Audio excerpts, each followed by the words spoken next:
The year was 1942, and the German winter was cruel beyond imagination. Snow fell endlessly across the cobblestone streets of Berlin, coating the city in white silence while the world burned beyond its borders. Radios crackled in every home, broadcasting the Führer's voice, promising victory, unity, destiny. But beneath the speeches and parades, behind the iron flags and shining medals, there was a quiet revolution taking place, one not led by generals or men in polished boots, but by women. For years, they had been told their duty was at home, raising children, tending to hearths, knitting socks for soldiers. Yet, as the war dragged on, the nation's hunger for soldiers outgrew its sons. The front lines consumed men faster than they could be replaced, and desperation whispered a new idea: perhaps the women could fight too. It began with whispers in the factories and hospitals, among the nurses who saw too much blood, too many broken bodies. But soon, it became something greater, a movement of courage that shocked even the highest officers of the Reich. Greta Hoffmann stood by the frosted window of her small farmhouse in Saxony, staring at the horizon where her husband had disappeared 2 years ago. He had been sent east, to Stalingrad, with promises of a swift victory. None had come back. Her hands trembled as she unfolded the letter in her palm. The ink was neat, the tone polite, yet every word pierced her heart. You are hereby requested to report to the Wehrmacht Auxiliary Training Center, Berlin. Women between the ages of 18 and 30 are being called to serve in critical defense roles. Your country needs you. Greta looked around her quiet home, the empty table, the small cot where her son once slept before sickness took him, the cracked portrait of her husband on the mantel. There was nothing left to hold her here. She pressed the letter against her chest and whispered, "Then so be it." The next morning, she boarded a train bound for Berlin. The countryside blurred past her window, snowy fields, dark forests, empty villages. Around her, other women sat in silence, clutching the same letter. Some wept softly. Others stared forward, expressionless. One woman caught Greta's eye, a tall brunette in an old military overcoat, her hair tied back tightly, her eyes sharp and unflinching. "First time?" the woman asked quietly. Greta nodded. "Yes. You." "Third," she said, with a hint of pride. "Name's Clara Vogel. You'll get used to the sound of orders soon enough." Greta wanted to ask more, but the train lurched, and the whistle screamed. Outside, Berlin's gray skyline emerged like a giant skeleton through the mist. The training center was a world apart from anything Greta had known. Rows of women in gray uniforms marched across the frozen courtyard, rifles slung across their shoulders, boots thudding in rhythm. Barked commands filled the air as officers, many of them skeptical men, drilled the recruits without mercy. The first week was agony. They were taught how to disassemble a rifle blindfolded, how to crawl through mud, how to bandage a wound while bullets whistled overhead. Greta's hands blistered. Her knees bled. But she refused to falter. Clara, always one step ahead, became both her tormentor and savior. "Keep your back straight, Hoffman," Clara would snap. "You'll thank me when you're under fire." At night, the women shared stories in their bunks. Some had been teachers, some nurses, some widows like Greta. One, a young girl named Elsa, was only 17 and lied about her age to enlist. "What did you leave behind?" Greta asked her one night. Elsa smiled faintly. "A piano. My mother said I played like an angel. And now? Now I'll fight like a devil," Elsa said, and they all laughed softly. But beneath the laughter was fear. Each of them knew that once they finished training, they wouldn't just be cooking or tending to the wounded. They were to be deployed, to carry rifles, to defend cities, to hold lines when the men could not. The officers called them auxiliaries.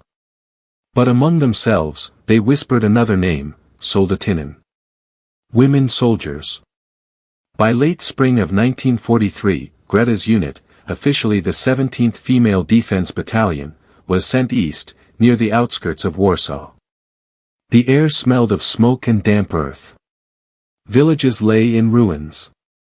The front lines were no longer straight, they bled across forests and rivers like open wounds. Their orders were simple: reinforce a communications post and hold it until reinforcements arrived.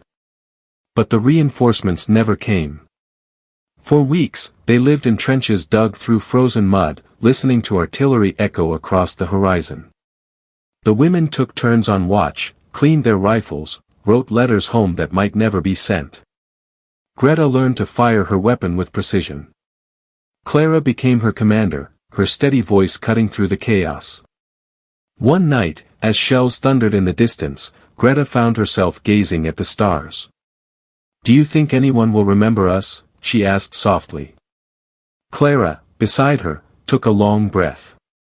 "They'll remember the men. They always do. But maybe someday, someone will tell our story too."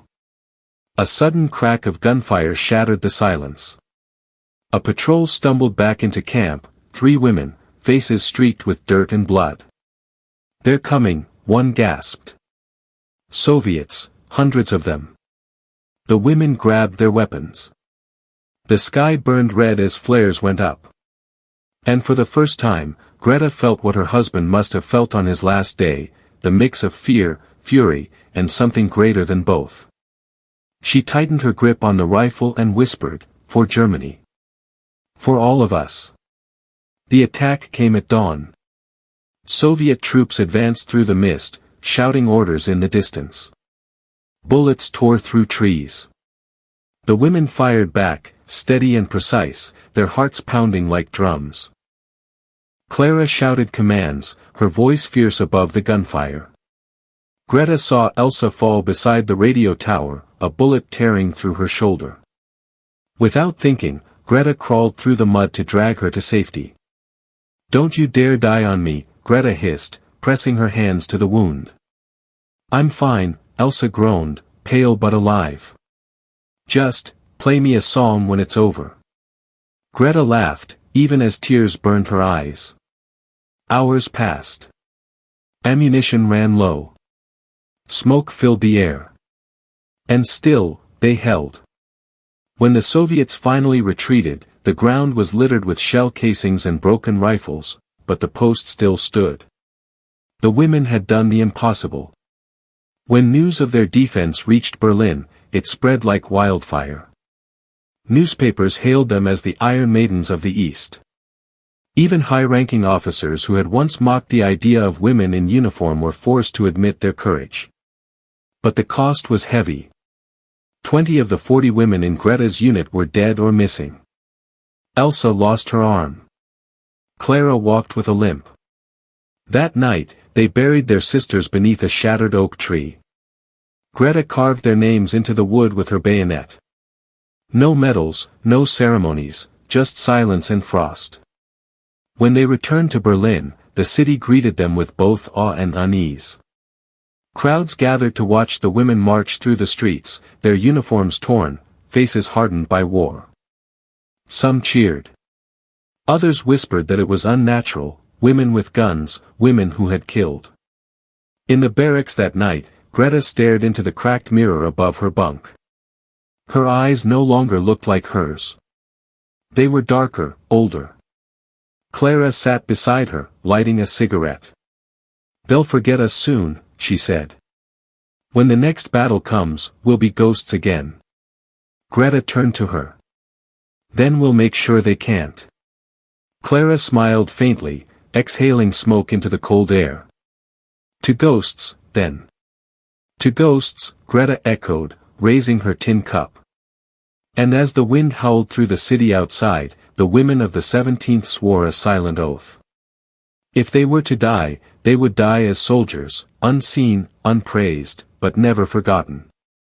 By the winter of 1944, the war had turned against Germany. What had once been a tide of conquest had become a retreat, a desperate fight for survival. The once proud cities lay in ruins, the factories bombed to ashes, and the people, tired, starving, and broken, looked for hope where none remained. The women of the 17th Female Defense Battalion, what was left of them, had been reassigned to Berlin itself. There were 23 of them now, under the same commander who had once doubted their worth, Major Reinhardt, a man of few words and many scars. When he saw Clara leading her group into the bunker complex beneath Tempelhof Airport, he gave a short nod. "I heard about Warsaw," he said gruffly. "You did well." Clara met his gaze without flinching. "We did what we had to. And now," he said, "you'll have to do it again." Their new mission was to train civilian women and teenage boys to defend the capital. It was a hopeless task, but they did it anyway, because hope, however thin, was all they had left. Greta stood on the training grounds, her breath forming clouds in the cold morning air, shouting instructions to rows of frightened recruits. "Hold the rifle tight to your shoulder. Aim, then breathe, then fire." A boy barely 16 flinched at the recoil and nearly dropped his weapon. Greta moved to him and steadied his trembling hands. "Don't be afraid. The gun listens to courage, not fear." He nodded, tears in his eyes. Clara watched from a distance, her arms crossed, pride flickering briefly in her tired expression. "You've changed," she said quietly that evening. Greta shrugged, adjusting her bandaged arm. "War changes everyone." Clara's voice softened. "No. You've become what they said we couldn't be." Berlin had become a city of whispers, rumors that Hitler had gone mad, that the Soviets were closing in from the east, that even the sky had turned against them. Air raids came almost nightly, and each one left more rubble, more ghosts. But amid the chaos, the women soldiers worked tirelessly. They set up field hospitals in basements, distributed rations to civilians, and patrolled bombed-out streets in pairs, rifles slung across their backs. They became legends among the people. Some called them the Valkyries of Berlin, others simply the Frontline Sisters. One cold evening, as Greta and Elsa walked through the wreckage of a marketplace, they found an old woman crying beside the ruins of her home. Greta knelt beside her. "My husband, he's gone," the woman sobbed.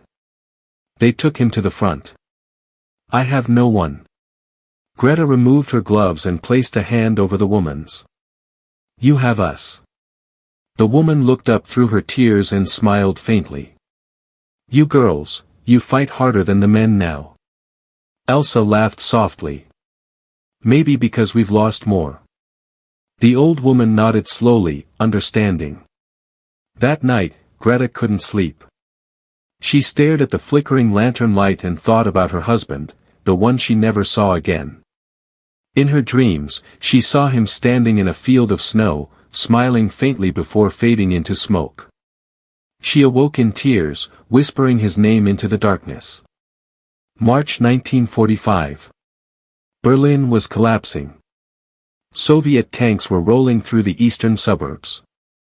The sound of artillery grew louder each day, shaking the ground beneath their feet. Inside a dim bunker beneath the ministry building, Clara and Greta were summoned for a briefing. Major Reinhardt stood over a map spread across the table, his face pale under the weak light. "The Soviets will reach the city in days," he said grimly. "We've been ordered to defend this sector to the last man." "Or woman," Clara corrected sharply. He hesitated, then nodded. "Or woman." He slid a folder across the table. "You'll take charge of the Friedrichstrasse defense line. We have little ammunition, few reinforcements. You'll be on your own." Greta studied the map. It was madness, a handful of soldiers and volunteers holding against hundreds. But she said nothing. When they left the bunker, Clara turned to her. "You know what this means, don't you?" Greta nodded. "We won't be coming back." Clara smiled sadly. "Then let's make it count." The street was unrecognizable.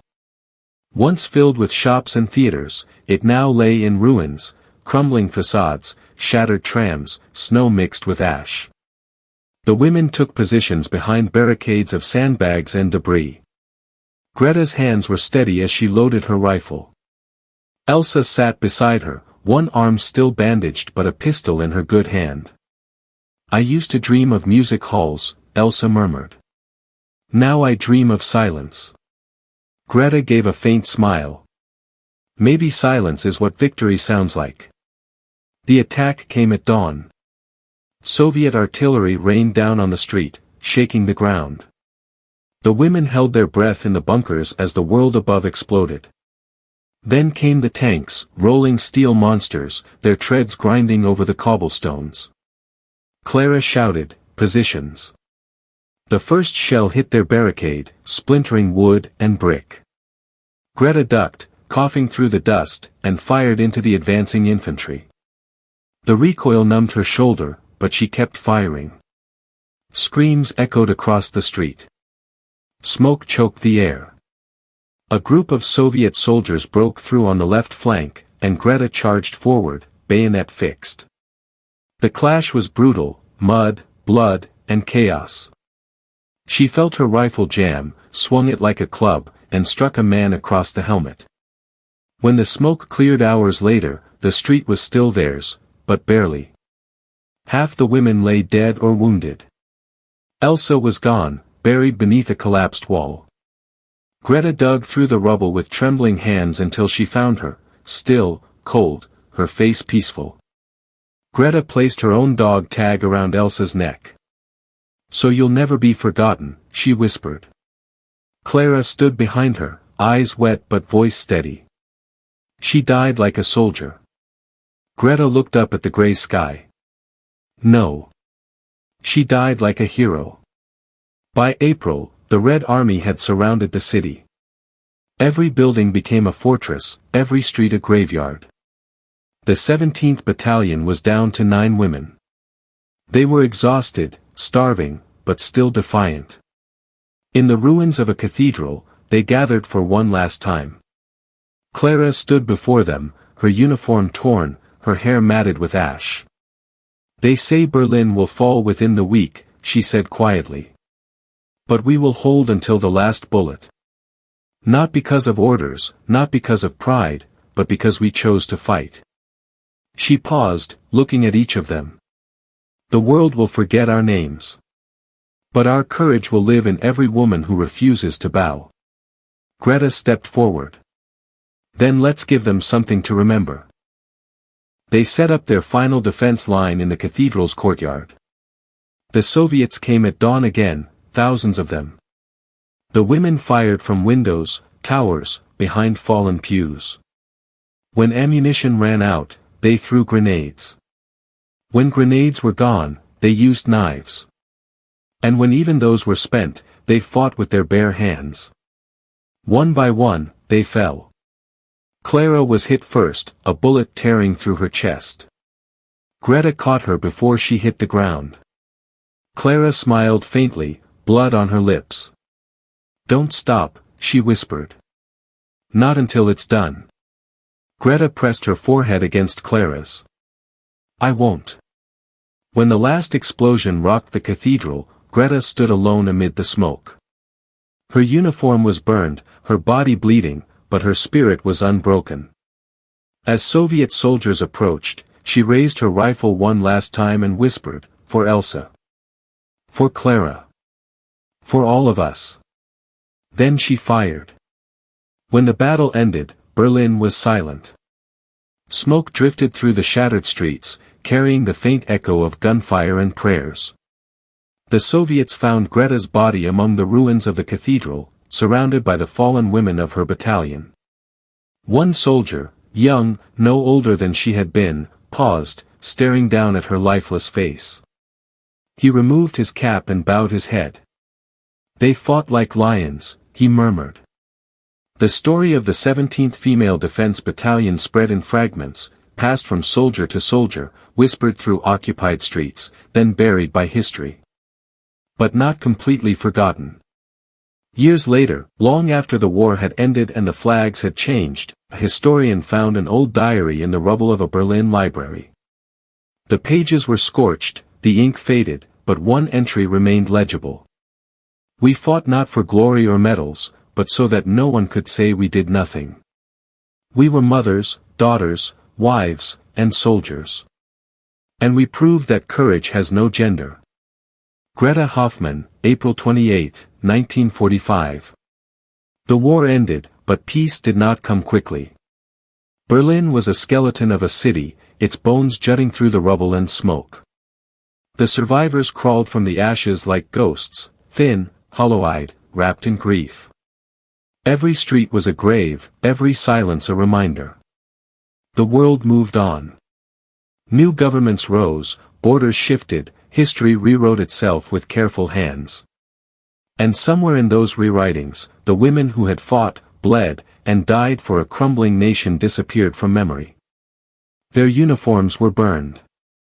Their names erased.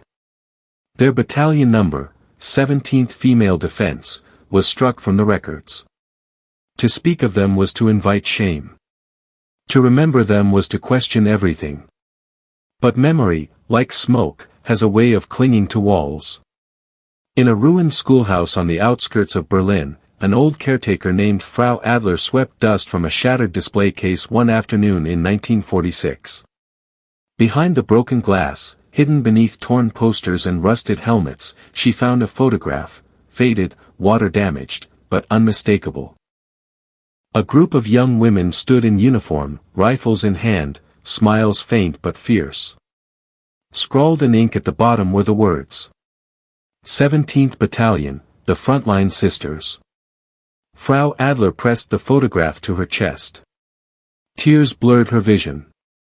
They told us only men were brave, she whispered.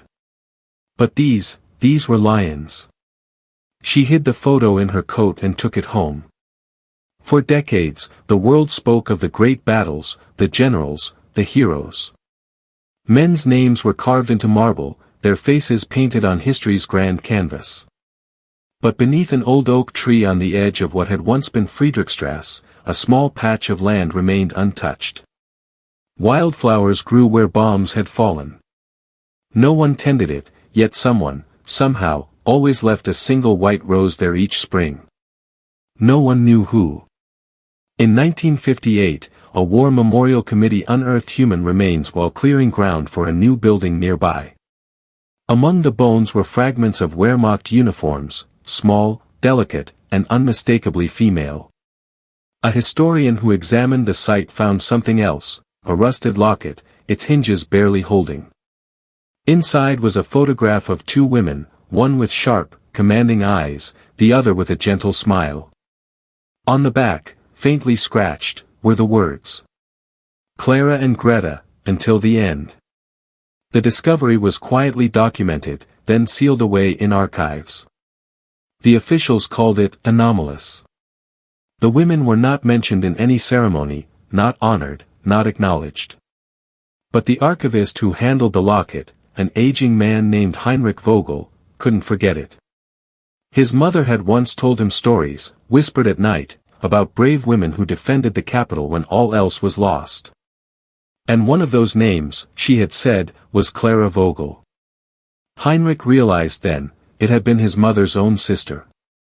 By the 1980s, the world had begun to look differently at the past. Women's roles in war, nurses, spies, resistance fighters, were being rediscovered, studied, honored. But the women who had fought openly, in uniform, as soldiers, were still shadows. Heinrich dedicated his life to bringing them back to light. He pored through sealed military files, personal letters, abandoned hospitals. He found fragments, a report about female defense auxiliaries at Warsaw, a list of casualties marked non-standard personnel, a blood-stained field map labeled Friedrichstrasse Sector, April 1945. And then he found it, the diary. Buried in the ruins of a collapsed library, preserved by accident in a waterproof satchel. Greta Hoffmann's handwriting, faint but legible, still carried the rhythm of her voice. He read it in silence for hours, tears streaking his face. The final pages, dated April 28, 1945, described the fall of the cathedral, the final defense, the oath they swore to one another. If no one remembers us, it does not matter. We remember each other. And in that, we are eternal. Heinrich closed the diary with shaking hands. You were never forgotten, he whispered. You just needed someone to find you again. In 1995, on the 50th anniversary of the end of the war, a small museum exhibition opened in Berlin. It was modest, just 2 rooms filled with uniforms, letters, and photographs. But at its center stood one display that stopped visitors in their tracks. A cracked rifle. A faded gray uniform. A scorched diary open to its last page. And beside them, a black and white photo of 20 women in uniform, smiling faintly despite the ruin around them. A plaque beneath it read, "The 17th Female Defense Battalion, the Frontline Sisters. They fought when all hope was lost. They defended their homeland not for politics or praise, but for one another. These women showed that courage has no gender, and sacrifice no boundaries." Visitors wept openly. Some left flowers. Others simply stood in silence. Among the crowd was a young woman named Anneliese Hoffmann, a university student studying history. She had grown up hearing whispers from her grandmother about a brave woman named Greta. When she saw the diary, her name on the page, she felt her breath catch. "My great-grandmother," she murmured. "You're real." She traced her fingers over the glass, over the faded handwriting that had crossed generations and rubble to reach her. At that moment, Greta Hoffmann and the women she'd loved were no longer ghosts. They were home again. Anneliese became a historian herself, following Heinrich Vogel's work. She spent years collecting testimonies, interviewing families, searching for fragments of memory hidden in attics and boxes. She found letters from women who had trained with Clara, postcards sent from the Warsaw Front, and a single surviving veteran, an old nurse named Margot Keller, who had served with the 17th before being reassigned in 1944. Margot's voice trembled as she spoke. "They were fierce," she said. "People think women are fragile. But I saw them hold a line that hundreds of men couldn't. They fought not for Hitler, not for any man, but for each other. For their fallen sisters." She paused, eyes glistening. When Clara gave orders, the world seemed to obey. And Greta, oh, Greta was the heart of it all. She smiled even in the worst of it. Anneliese asked, softly, "Do you think they knew they'd be forgotten?"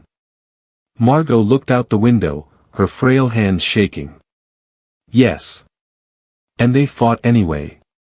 That's what made them heroes." Spring, 2025. The Berlin air was crisp, carrying the scent of rain and cherry blossoms. A crowd had gathered before a new memorial, a tall marble column inscribed with a single phrase. "To the women who stood when the world fell." Around the base, 23 bronze plaques bore the recovered names of the 17th Battalion. Among them, Greta Hoffmann, Clara Vogel, Elsa Schneider. Anneliese, now a respected historian in her 40s, stood beside the monument with tears in her eyes. A camera crew recorded the event, and schoolchildren listened as she spoke. "These women were told they had no place in battle," she said, voice steady. "But when the world demanded courage, they gave everything. They proved that patriotism can come from compassion, that bravery can come from love."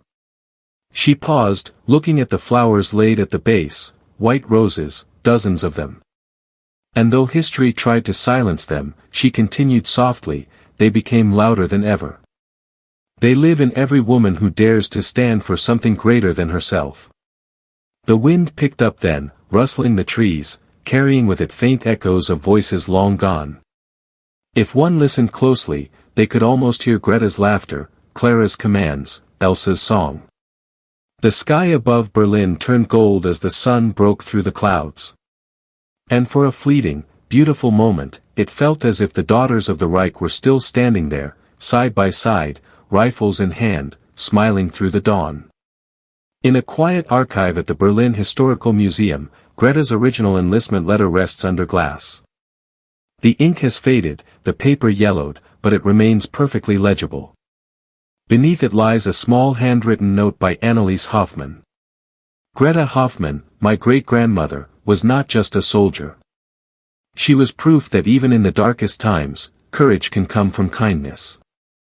Her generation taught us that the human heart can endure anything if it beats for others. Visitors often stop there the longest. Some cry.